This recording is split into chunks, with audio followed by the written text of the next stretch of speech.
BRS కు ఒక్క seat ఇవ్వకుండా బీజేపీని గెలిపించుకున్నారు, 8 మందిని గెలిపించుకున్నారంటే అటు దేశంలో నరేంద్ర మోడీ ఉంటే ఎంతో కొంత మనకి లాభం చేకూరుతుంది అనుకున్నారు.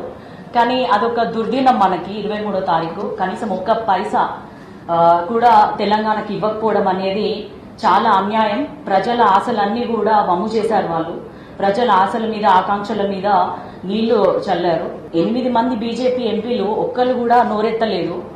ఈ బీఆర్ఎస్ వాళ్ళు ఇంకా మారట్లేదు. ఏంటంటే వాళ్ళు ఎంపీలుగా ఉన్నప్పుడు చేసింది ఏమీ లేదు.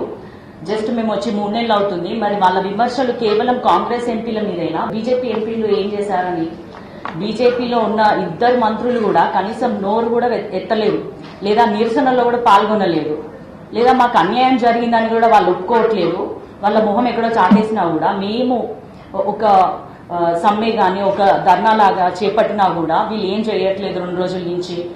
అంటే మేము అధికారంలో ఉన్నామా, బీజేపీ అధికారంలో ఉందా? బీజేపీలో ఉన్న ఎంపీలు ఏం చేస్తున్నట్టు వాళ్ళని మీరు ఎందుకు ప్రశ్నించట్లేదు? ఇంకా మీ చీకటి ఒప్పందాలు మొన్న ఎంపీ ఎలక్షన్స్ అప్పటి నుంచి ఇప్పటికీ ఇంకా కొనసాగుతున్నాయా అని నేను ప్రశ్నిస్తున్నా. మేమందరం కూడా ఖచ్చితంగా తెలంగాణకి అభివృద్ధి జరిగే విధంగా నిధులు రాకపోతే ఈ 5 ఏళ్లు ఖచ్చితంగా మేము పోరాటం చేస్తామని అందరూ